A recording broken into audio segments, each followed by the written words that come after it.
The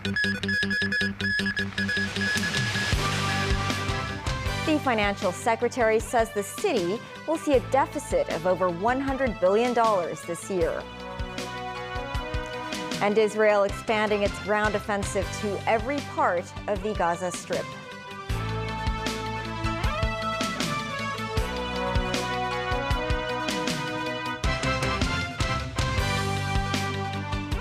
Hello and welcome to TVB News.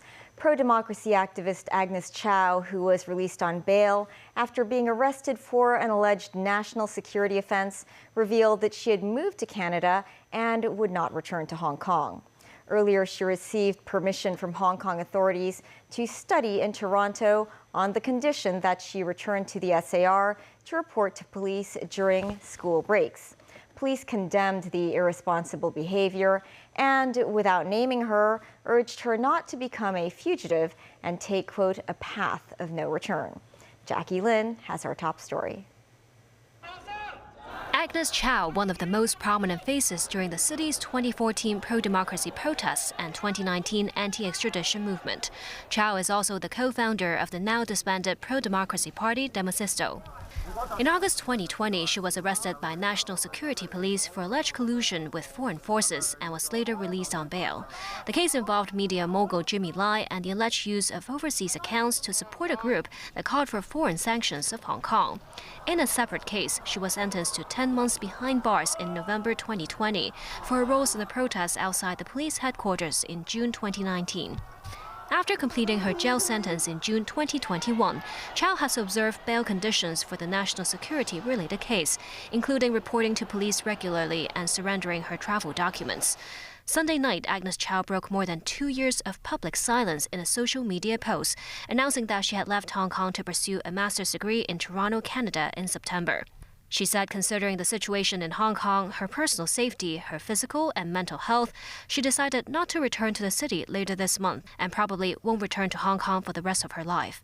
Chow denied that she deliberately deceived the police, but she's worried the police would bar her from leaving the city again for investigative reasons. In her social media post, Chow wrote she was asked by the National Security Department of the police to write a letter of repentance, saying she regretted her past political involvement and would never contact anyone from that sector again. As a condition to get her passport back, she was asked to make a one-day trip to Shenzhen in August with 5 national security police officers. She was taken to exhibitions about China's reform and development and tech giant Tencent's headquarters, where she was asked to pose for photos. Upon returning to Hong Kong, she was also asked to write a letter of thanks to police for arranging the trip. She received her passport in mid-September, the day before her departure to Canada. When asked if authorities would consider tightening bail conditions for national security-related cases in future following Chow's case, former Secretary for Security Lai Tong-kwok said police would scrutinize each case individually, with the same approach to considering whether to issue an arrest warrant over Chow. In a statement, police condemned the irresponsible acts that blatantly challenged law and order. Without naming Chow, the police appealed to the person involved to not choose the path of no return and bear the name of a fugitive for the rest of her life. The Ministry of Foreign Affairs also issued a strong condemnation. Its spokesperson Wang Wenbin said no one should have the privilege to be exempt from punishment after violating the law. Hong Kong and Canada used to have mutual legal assistance agreements in criminal matters, but Canada has suspended the agreement on the surrender of fugitives with Hong Kong in 2020. Jackie Lin, TVB News. Today is Constitution Day. The SAR government and the Central Government's Liaison Office jointly held a seminar about the national body of laws. This seminar was themed, quote, the Constitution and Chinese modernization. In his speech, Chief Executive John Lee said it's necessary to groom a new generation of patriots to safeguard the nation's governance over the city. These young patriots should also have a global vision and the capability of promoting the country's modernization, he added.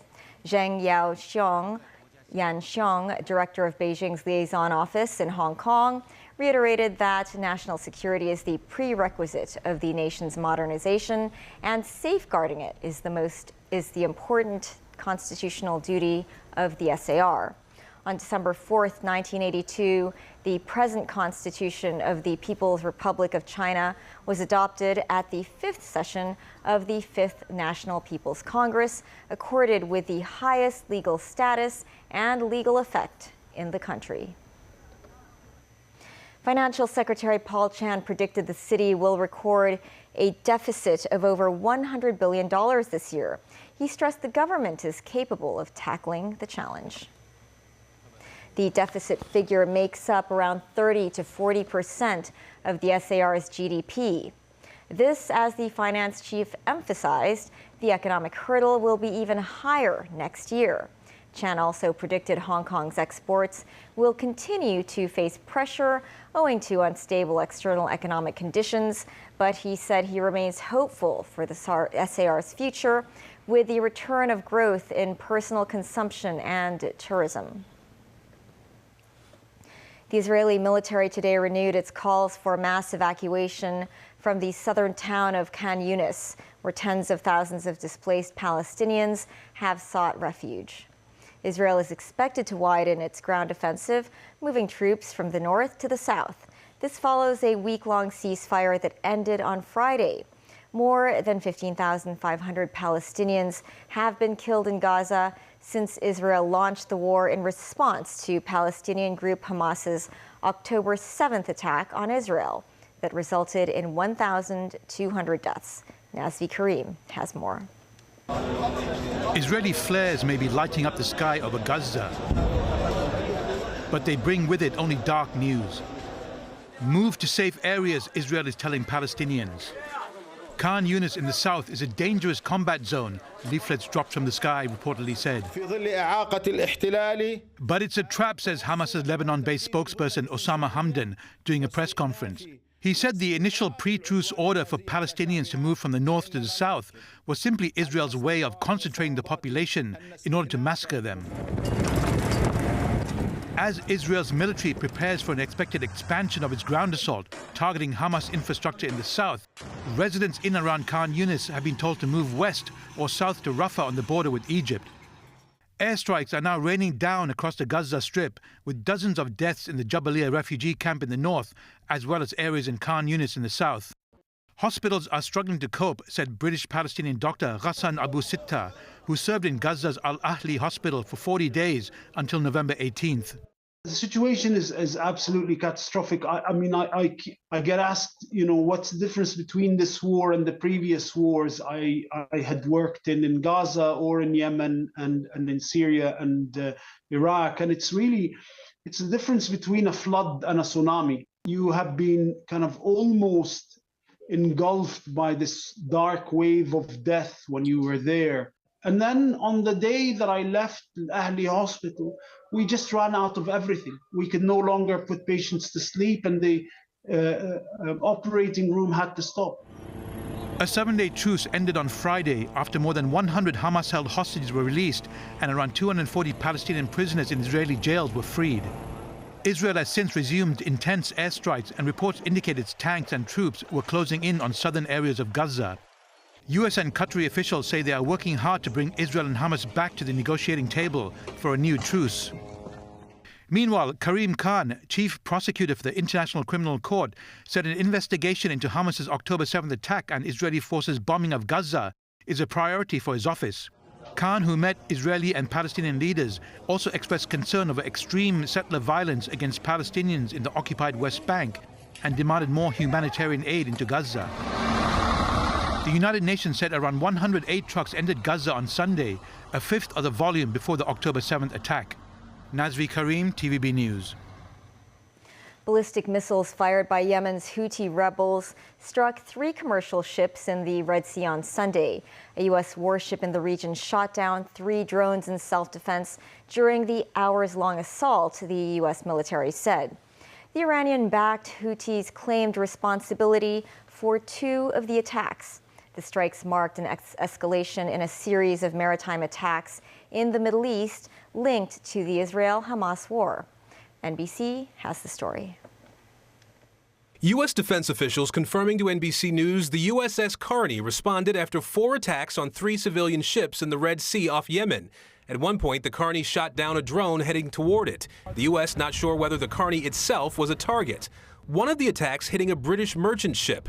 As the Carney sped toward it to help, the U.S. destroyer shot down another drone. 2 other civilian ships report they were hit, and the Carney shot down a third drone. Late Sunday, Iran-backed Houthis posting a video claiming responsibility for the attacks.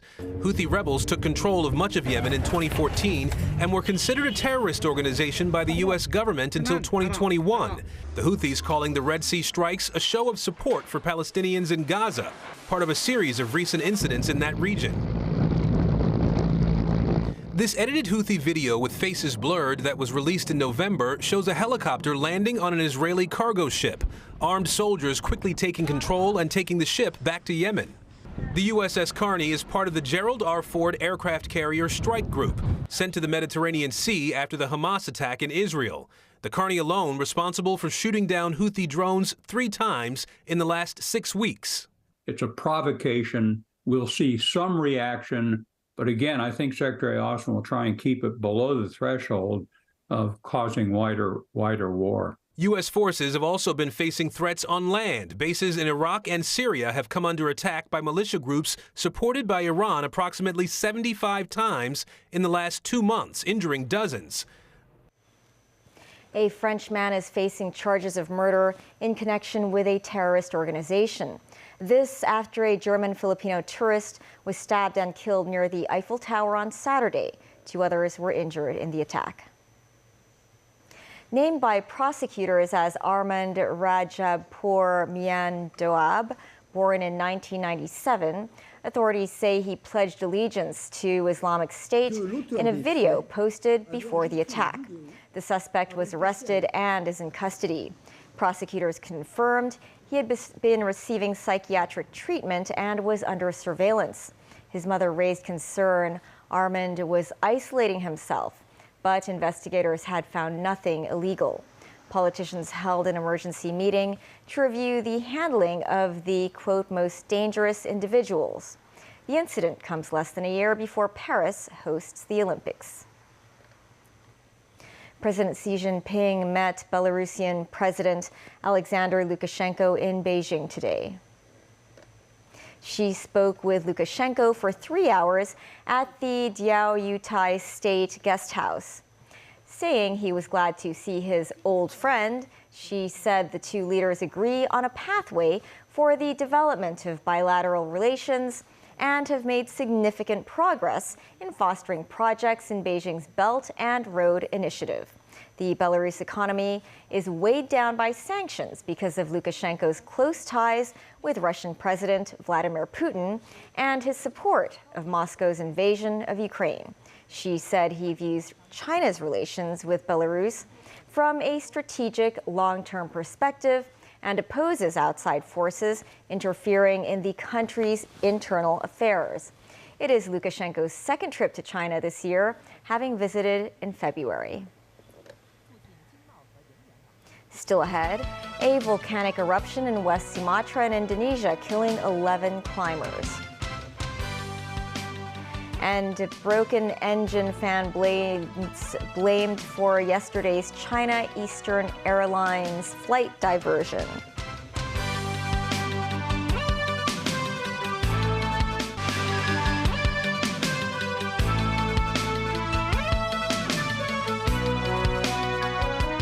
Eleven climbers were found dead in Indonesia following the eruption of the Merapi volcano in West Sumatra.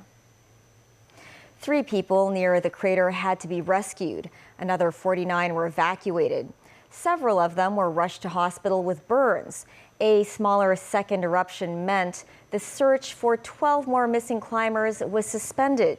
They were in a group of 75 mountaineers that started an ascent on Saturday and got stranded. The almost 3,000-meter-high mountain has been sending ash 3 kilometers into the air since Sunday. Authorities have now raised the alert level and created a 3-kilometer perimeter around Merapi. Indonesia sits on the Pacific Ring of Fire and has 127 active volcanoes. Leading Chinese respiratory disease specialist Zhang Nanshan said he expects COVID infections to reach a peak this winter. However, fatal cases will remain low, he said, given that the XBB variant remains the mainstream strain. Zhang, a member of the Chinese Academy of Engineering, urged elderly residents and those suffering from chronic health conditions to get the booster vaccination. With the mainland experiencing a recent respiratory virus outbreak, health specialists say the cases will not evolve into a new wave of infectious disease. Timothy Lee tells us more. A respiratory virus outbreak has recently swept across parts of the mainland, affecting mostly children. Some pediatricians said more than 10 such cases are being reported in the SAR each month. Professor Yoon Kwok-young from the University of Hong Kong's Department of Microbiology said according to data from the University of Hong Kong Shenzhen Hospital, infections have already been reported since the start of this year. The number of those infected gradually increased in May before reaching a high last month. Yu noted many children lack proper immunity to the virus after the city returned to normalcy, leading to some voicing their concerns about a similar outbreak in the SAR. 90.5%. Yoon stressed that around 95% of those infected by the respiratory virus were below the age of 18. He said it is no cause for concern as long as tests are performed on those at the border showing signs of fever. Chinese Academy of Engineering academic Zhang Nanshan echoed Yoon's sentiments. In terms of mycoplasma, pneumonia, or infection, I think nowadays in China, in particular in large cities, so it seems in Beijing, so in Children's Hospital, every day's outpatient clinic has a fever, so more than 1,000. So among them, the mycoplasma infection may be 20% or 30%. Plasma pneumonia is not difficult to be treated. People should not worry about that. Zhang also predicted COVID infections in the mainland will hit a minor peak this winter. He called upon elderly residents and those with underlying conditions to receive the booster, noting the virus could worsen disease symptoms for at-risk groups. Yoon is also part of the Pandemic Research Alliance, along with health experts from Singapore, Australia, and Columbia University virologist David Ho. The alliance was formed to conduct research and prepare responses for the next potential pandemic. Timothy Lee, TVB News. A Hong Kong-bound flight was diverted to Xiamen yesterday. Operated by China Eastern Airlines, the passenger flight was said to have experienced issues with its engine because of broken fan blades. It's so scary, said this woman who boarded the flight that departed from Shanghai on Sunday morning. Some online pictures show broken fan blades on the plane engine. Lo Kok-kung, a fellow of the Institution of Mechanical Engineers, said that was likely caused by metal fatigue. He said if some broken pieces of the fan blades hit the aircraft's body and affected the air pressure inside the cabin, it could lead to even more dire consequences. As Cathay Pacific and Hong Kong Airlines both have the same model of aircraft with the same engines, Lo urged the airlines to step up inspections to prevent any mishaps. That's the news. Pearl Magazine is up shortly. Bye for now.